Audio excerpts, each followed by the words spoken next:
I sense that the spoons are beating out some kind of rhythm, a message, trying to tell me something.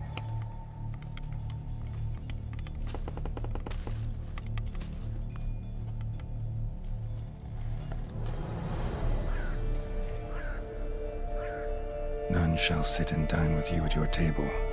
No spoon you have shall say to you, never again shall you wish to spy your reflection in the mirror.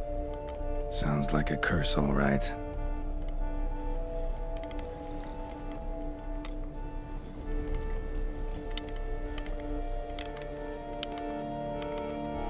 Somebody's clearly obsessed. Regis mentioned the place might be cursed. Can't be a coincidence. Need to look around.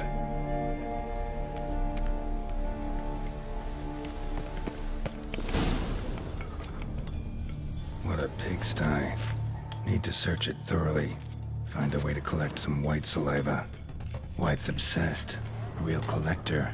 Thoroughbred. Spoon. Pretty ordinary. Maybe a little old.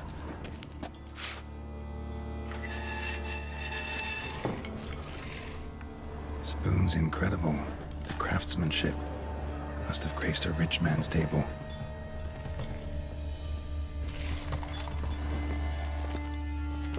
Smashed mirror, as if someone couldn't stand to look at themselves.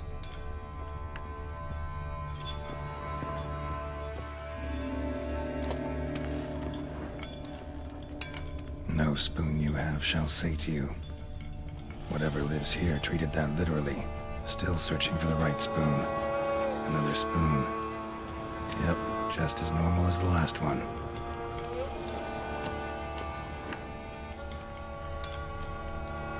Skeletons. Doubt they came here willingly. This have anything to do with the curse? None shall sit and dine with you at your table. It'd make sense. Woman's name scratched into this wooden spoon. Romantic.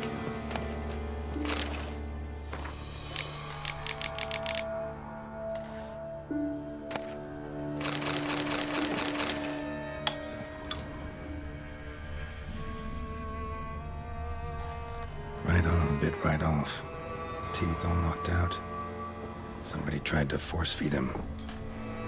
No claw or fang marks. Probably choked to death.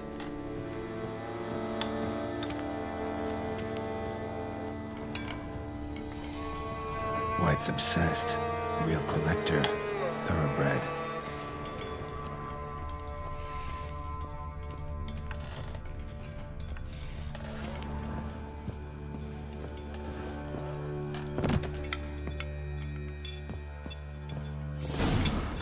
Actually does seem like a Wight's lair.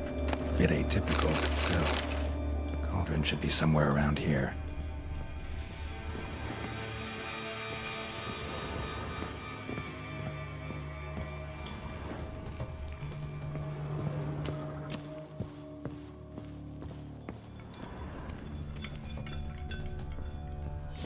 I was looking for. Wight's not particularly tidy. Spoon, pretty ordinary. Maybe a little old. Table set. Wight, who lives here, is getting ready for some sort of feast. Wight that lives here, definitely afflicted by a curse, and it's been trying desperately to lift it. Cauldron's empty, unfortunately. We just need some brew. I'm afraid he won't get that. No choice but to hide and wait for the saliva glands and their bearer. Need a spot that'll let me observe the cauldron.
I'm not gonna hurt you. Wanna help? I've seen the words of the curse on the walls. Think I know how to lift it.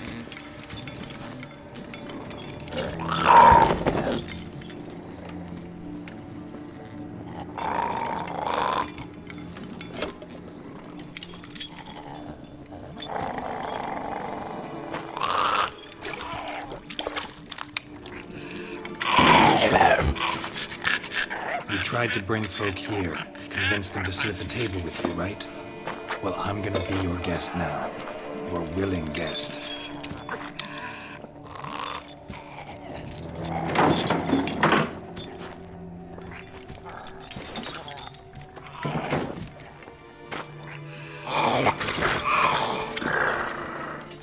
Just need a bit for Regis. And now we'll tend to you.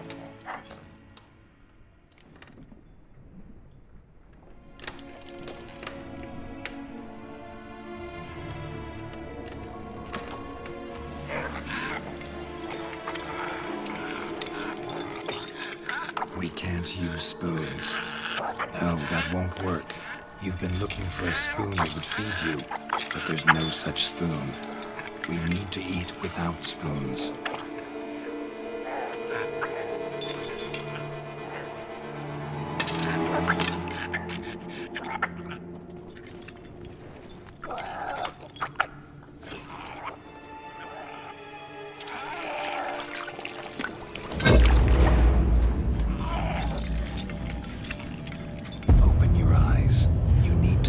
Likeness.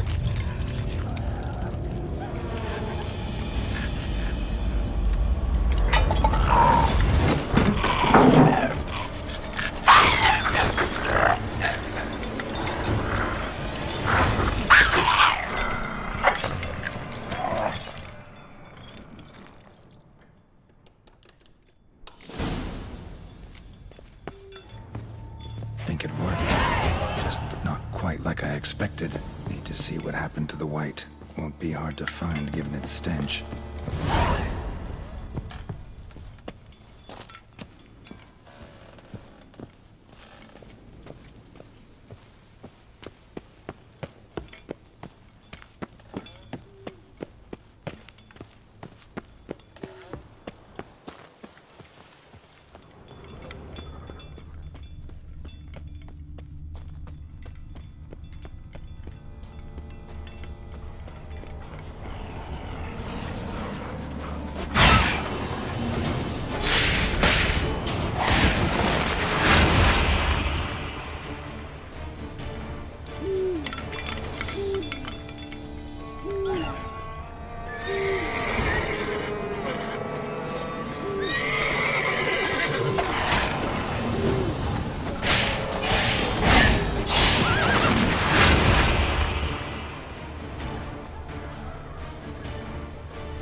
Easy. Not gonna hurt you.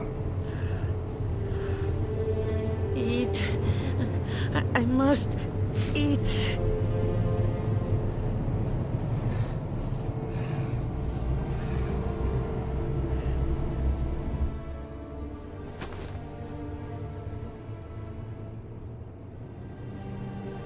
I'll take you someplace safe.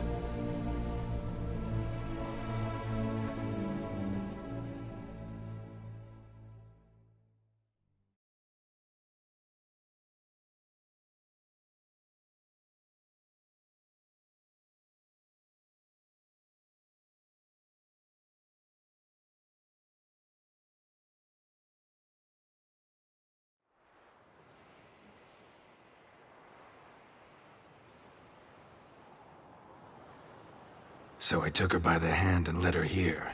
Seemed the only sensible place for her. You did the right thing, sir. She should recover quickly here.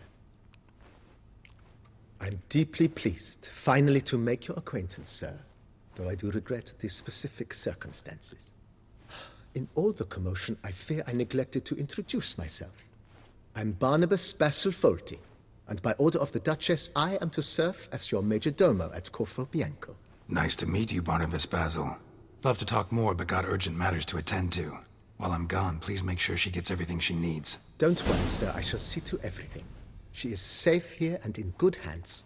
She'll soon be back on her feet. Might actually take a while. She hadn't eaten anything in over 100 years when I found her. Horrid. Whatever brought this about?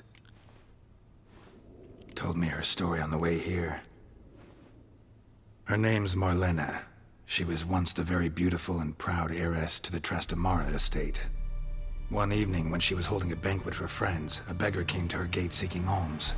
He had a bowl and a spoon with him. He sat outside her fence and waited. I've heard of the custom. An ancient rite of hospitality that obliges one to give food and drink to such a guest lest he depart hungry. To neglect the custom is to bring great misfortune down upon oneself. Marlena didn't care a whit for the old customs. She drove the man off, saying she'd rather feed the leftovers from her feast to her dogs than to give the beggar anything. The beggar then broke his spoon, cast a curse.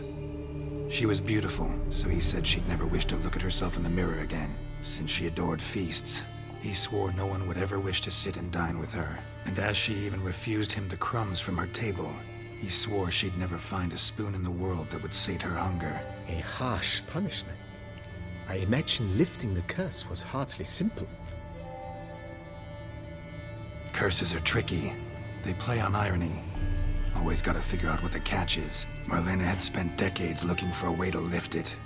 Transformed into a wight, she stole spoons and lured folk into her home, trying each time to get them to dine with her. Didn't work. So what did?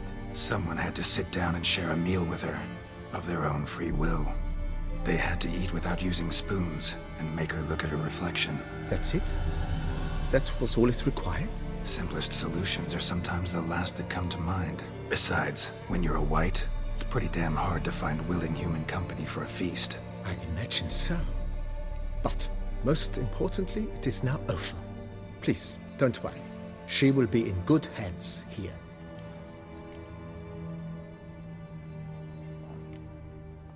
Thanks. Gotta get back to my business now. See you soon.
Nahal in his eye.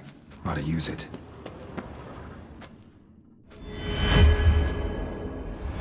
Interesting.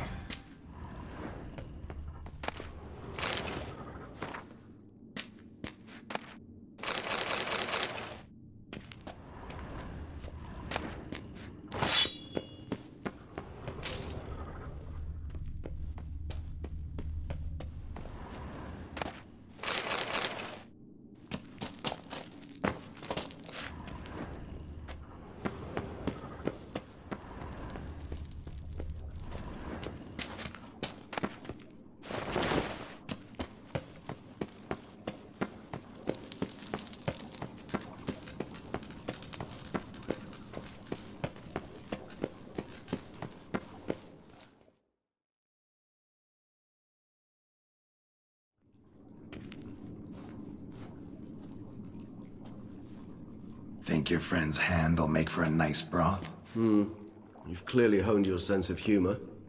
But we are not cannibals, Geralt. I took a fragment of tissue from the hand. It will suffice to prepare some resonance. What did you do with the rest? I cremated it, as our codex commands. A raven told me you'd acquired the necessary ingredient. Pretty helpful creatures. Call on them often? I try not to overdo it, but they can be so useful. As they were now, when I merely needed to be sure I could arrive in time should things go sour. Managed fine alone, but thanks for the thought. Gonna need much longer to finish brewing resonance? Mentioned a last ingredient, too. What about that? That, I fear, might prove troublesome. You see, to use the concoction to summon the memories of one, the solution must contain the blood of another specimen of the same species. Shouldn't be a problem. I happen to know a higher vampire who should be willing to help. Right, Regis? It's not that simple, I'm afraid. While you were away, I tried my damnedest to identify a replacement, but alas, none such exists. Not sure I understand what the problem is. Can't we just draw some of your blood? The blood must be in an agitated state. As I'm certain you know, higher vampires can change their corporeal shell. As our flesh changes, so does our blood's chemical composition. To make a long story short, I shall need to induce in myself a state of strong psychokinetic arousal. In brief, madness, rabidity. And that stands to be very, very dangerous.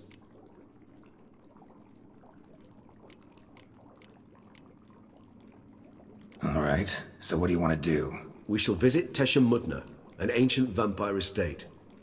There we will find cages suspended in the air. I will enter one, be confined. You will lure beasts there. Beasts you will then kill. The bloodletting should prove profuse. Abundant enough so that the blood scent will drive me mad. Wild. Teshem Mudna. What's it like? It is a place of torment. A torture chamber.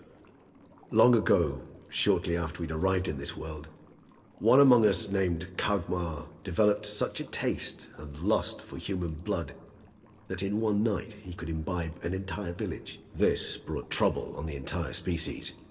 Common folk wearied quickly of living in constant fear. They began to hunt us, seek the aid of mages and witches in tracking us down. So what? Not like they could ever hope to kill you. But they were bothersome. Forgive the comparison, but when did you last enjoy mosquitoes buzzing around your head? In any case, the other vampires decided something had to be done. Kagmar had to be caught and punished. A torture chamber was thus outfitted in the dungeons of Teshem Mudna. Inside it, a cage made entirely of a special alloy of silver, dalvinite, and meteorite steel. Kagmar was captured and locked in the cage. Sat there over 2 centuries, driven to fury time after time, never able to escape. Thus I know the cage will withstand the fury to which we shall drive my humble being.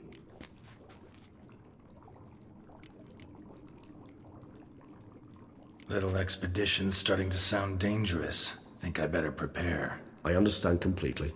Do tell me when you're ready to set off.